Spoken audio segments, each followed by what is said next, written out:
నమస్తే అండి. నమస్తే. ప్రస్తుతానికి ఆంధ్రప్రదేశ్‌లో దిశ యాప్ ఏదైతే ఉందో దానిని ఉపసంహరించుకుంది రాష్ట్ర ప్రభుత్వం. ఇప్పుడు మహిళల కోసం, చిన్న పిల్లల కోసం ఏర్పాటు చేసిందది. మరి వాళ్ళ భద్రతకి ఇప్పటికే భరోసా కల్పించలేని పరిస్థితులు. 6 నెలల పిల్ల దగ్గర నుంచి 90 ఏళ్ల వృద్ధురాల దాకా ఎవరిని వదిలిపెట్టట్లేదు. ఇలాంటి యాప్స్ వల్ల కాస్త ప్రొటెక్షన్ ఉంటదేమో! లేకపోతే కొంతమందికి న్యాయం జరిగిన సందర్భాలు కూడా ఉన్నాయి. బట్ వీటిని ఉపసంహరించుకోవడం కరెక్ట్ అంటారా?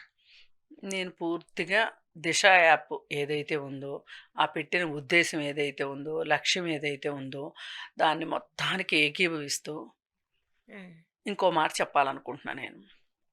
ఇప్పుడు నువ్వు తీసుకొచ్చిన యాప్ గురించే నీకింత ఇది నా బ్రెయిన్ చైల్డ్, నా మానసపుత్రిక. నేను సమాజం కోసం నేను సురక్షితమైన వాతావరణం ఇవ్వటం కోసం నేను ఈ యాప్ తీసుకొచ్చాను. నేనెంత గొప్ప పని చేశాను. నేనింత గొప్ప పని, గొప్ప ప్రయత్నం చేస్తే దాన్ని వీళ్ళిప్పుడు బుగ్గిలో పోసినట్టు చేశారు, నేలపాలు చేశారు అని గగ్గోలు పెడుతున్నాడు కదా హ్మ్. ఇతను. మరి ఆంధ్ర రాష్ట్రానికి రాజధాని లేకుండా చేశాడు. అమరావతి కంటే పెద్దదా దిశ యాప్? ఒక రాజధాని కంటే పెద్దదా? హ్మ్. ఈ మనకసలు నిర్భయ చట్టం ఉంది. నిర్భయ చట్టాన్ని సరిగా అమలు పరిస్తే చాలా గొప్ప విషయం. ఇప్పుడు నిర్భయ చట్టం మేము తీసేసాము, ఆ చట్టం పరిధిలోకి ఇట్లాంటివి రావు, ఆ చట్టాన్ని మీరు వాడొద్దు అని ఎవరూ చెప్పలేదుగా. అవసరమైతే మీ రాష్ట్రానికి తగ్గట్టు నిర్భయ చట్టంలో ఇంకొంచెం మీరు దాన్ని ఇంప్లిమెంట్ చేసేటప్పుడు ఇంకొంచెం సులభంగా అయ్యేటట్లు, ఎక్స్‌పాండ్ అంటే చేయాలి. బాధితులకి చేరువయ్యేటట్లు, ఎవరైతే అఫెండర్స్ ఉంటారో వాళ్ళని శిక్షించేటట్లుగా మీరు మార్పులు చేర్పులు చేసుకోవచ్చు. ఇప్పుడు తెలంగాణలో షీ టీమ్స్ తీసుకొచ్చారు కేసీఆర్ గారు. హ్మ్. దాదాపు నిర్భయ చట్టంలో ఒక భాగం అది. అయితే నిర్భయ చట్టంలో నుంచి తీసుకున్నారు దాన్ని.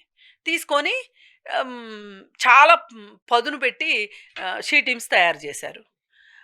మరి మీరు కూడా అట్లా చేయొచ్చు. అదేం పెద్ద విషయం. అలా వచ్చిందే దిశ యాప్. అంటే ఇప్పుడు దిశ యాప్ తీసేయడం కరెక్టే అంటారా? నేను అలా అనట్లా. దిశ యాప్ బదులు దిశ యాప్, దిశ స్క్వేర్ యాప్ని తీసుకురావడం పెద్ద కష్టమేం కాదు. ఒక ప్రభుత్వం అనుకుంటే అదే పేరు మార్చొచ్చు. నేను అదే అంటున్నా. ఇప్పుడు అసలు ఏది అక్కర్లేకపోయినా నిర్భయ చట్టాన్ని అమలు పరిచినా తూచా తప్పకుండా సరిపోతుంది. కానీ నేనేమంటున్నానంటే దిశ యాప్ను తీసేయమని నేను చెప్పట్లా. తీసేస్తే నువ్వు ఇంత వెక్కిళ్ళు పెట్టి ఏడుస్తున్నావే. మరి ఆంధ్రప్రదేశ్ ప్రజల యొక్క ఆత్మగౌరవానికి సంబంధించిన అమరావతిని నువ్వెందుకు పక్కన పెట్టా? నీకు అసలు పక్కన పెట్టాల్సిన అవసరం ఏమొచ్చింది? ఎవడో శంకుస్థాపన చేసిన దాన్ని నేనెందుకు ముందుకు తీసుకెళ్లాలనే కదా.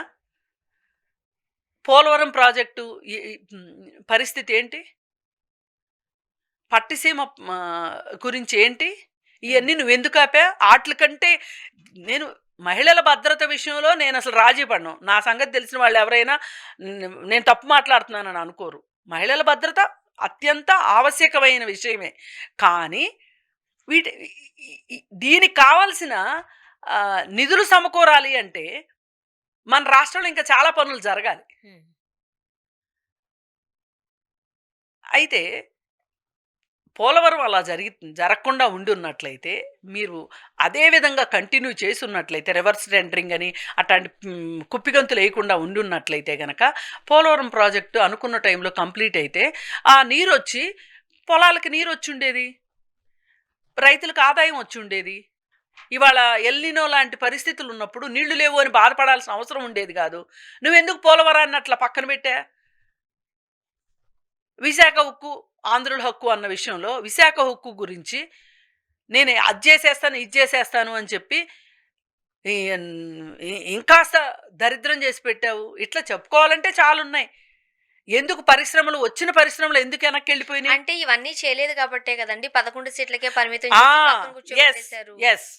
అహా! నేనెందుకు అంటున్నానంటే, నేను తెచ్చిన యాపు మీరు ఇట్లా చేయటము, దిశ చట్టాన్ని తీసి పక్కన పెట్టటము, ఈ యాప్‌ని పక్కన పెట్టటము అనేది నాకు బాధ కలిగిస్తుంది అని ఇంత బాధపడే మనిషి, ఇట్లాంటియన్నీ మరి ఆంధ్ర ప్రజలకు దూరం చేశాడు గదా! మరి అవన్నీ పెట్టిన వాళ్ళు ఎంత బాధపడతారు మరి అలా అనుకుంటే? అందుకోసమే కదా 11 సీట్లకు పరిమితం ఆ! చేశారు అంటున్నా ఇప్పుడు నేను. కరెక్టే. నేనేమంటానంటే, నా రూపాయికి 120 పైసలు, పక్కోడి రూపాయికి 10 పైసలే అంటే కుదరదు అంట. అది ఇప్పుడు రాజకీయాలలో అమరావతి కావచ్చు, పోలవరం కావచ్చు, పట్టిసీమ కావచ్చు ఇవన్నీ ప్రాజెక్టులు. హ్మ్. రాష్ట్రానికి ఆదాయం తెచ్చే వనరులు రాష్ట్ర అభివృద్ధి కోసం హ్మ్. తోడ్పడేవి. హ్మ్. బట్ దిశ అనేదాన్ని మనం దీంతో కంపేర్ చేసి చూడలేం. నేననేది భద్రత విషయంలో నేనసలు కంపేర్ చెయ్యను. ఇప్పుడు అదే చెప్తున్నా. జగన్మోహన్ రెడ్డి గారి వ్యాఖ్యలకు మనకు సంబంధం లేదు. ఎందుకంటే ఇవన్నీ రాజకీయాలతో మాట్లాడే మాటలు. ఎందుకంటే అలా జరిగింది, ఇలా జరిగిందో ఇవన్నీ రాజకీయాలతో ముడిపడి ఉన్న అంశాలు. మనం ఓన్లీ దిశ గురించి మాట్లాడదాం. ఇప్పుడు దిశను 1,50,00,000 మంది డౌన్‌లోడ్ చేసుకున్నారు అనంటే దాని ఇంపార్టెన్స్ ఏంటో మనకు అర్థమవుతుంది. ఒకవేళ ఏదన్నా మహిళ గాని, అమ్మాయికి గాని ఎక్కడైనా ఇబ్బందికరమైన పరిస్థితుల్లో ఉంటే ఒక 5 టైమ్స్ కనుక ఫోన్‌ని షేక్ చేస్తే ఆ యాప్ ఉన్నట్లయితే పోలీసులకు సమాచారం అందుతుంది. ఇన్ని యాప్‌లున్నా, ఇన్ని చట్టాలున్నా పిల్లల్ని రక్షించడం చాలా కష్టమవుతున్న ఈ తరుణం. మొన్న జ్ఞానేశ్వరి ఎక్కడికెళ్ళింది ఆ పిల్ల? తెలీదు మనకిప్పటికి. 4 రోజులు మాట్లాడుకున్న, 5 రోజు గమ్మునున్న పరిస్థితికొచ్చింది. అవును. అలాంటప్పుడు ఉన్న దానిని పోనీ పేరు మార్చేయండి. ఇంకోటేదో జేయండి. కాదండి. రాజుదలుచుకుంటే దెబ్బలకు కొదవా? వాళ్ళు ఇంకోటి తీసుకురావాలంటే 5 కదా! నిమిషాల్లో దీన్నెందుకు తీసుకొస్తారు. ఆపేయడం?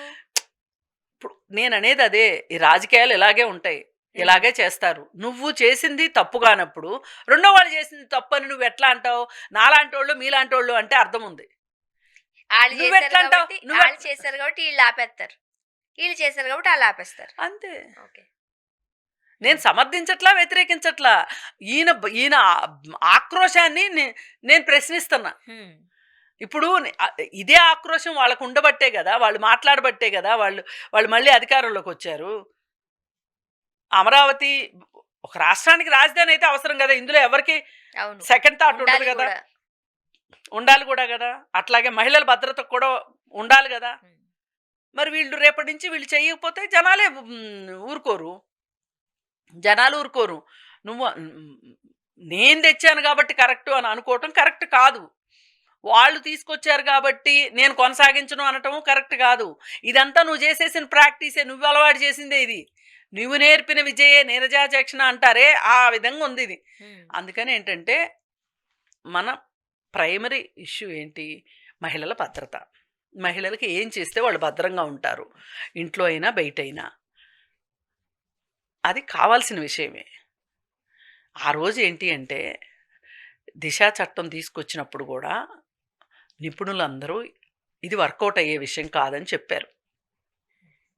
ఎందుకంటే వీళ్ళు పెట్టిన టైం ఏదైతే ఉందో ఈ టైం పీరియడ్ లోపల నిందితుడిని పట్టుకోవాలి. నిందితుడిని విచారణ చెయ్యాలి. విచారణ చేసే లోపు సాక్ష్యాధారాలు సమకూర్చాలి. విచారణ చేసేయాలి. శిక్ష పడిపోవాలి. ఇంత హడావుడి పనికిరాదు. కష్టం. ఈ హడావుడిలో నిర్దోషులు కి శిక్షలు పడే అవకాశం ఉంటది. నిజమైన దోషులు తప్పించుకునే అవకాశం ఉంటది. అసలు మామూలుగానే అసలు కళ్ళకు కనిపించేదాన్ని సాక్ష్యాధారం పట్టుకోండిరా బాబు అంటే పోలీసులు బుర్రగొక్కునే పరిస్థితిలో మన పోలీసులున్నారు. ఈ పరిస్థితుల్లో నువ్వు కోతి కొబ్బరికాయ ఇచ్చినట్టే అవుద్ది గదా! అందుకే ఒప్పుకోలా ఇది చట్టం కాలా. నేను తెచ్చాను అనుకుంటున్నాడు అంతే. ఒక టోల్ ఫ్రీ నంబర్ పెట్టడం ఎంతసేపండి? నాకు తెలీదా ఇట్లాంటియన్నీ. హ్మ్. టోల్ ఫ్రీ నంబర్ పెట్టడం పెద్ద కష్టమేమి కాదు. ఒక యాప్ తయారు చేయటం పెద్ద కష్టం కాదు. ఓ నలుగురు టెక్నీషియన్స్‌కి అప్పజెప్తే చేస్తారు. మాకు ఇవి కావాలి. ఈ యాప్‌లో ఇవన్నీ ఉండాలి అని అంటే 4 రోజులు కాకపోతే 10 రోజులకి చేస్తారు.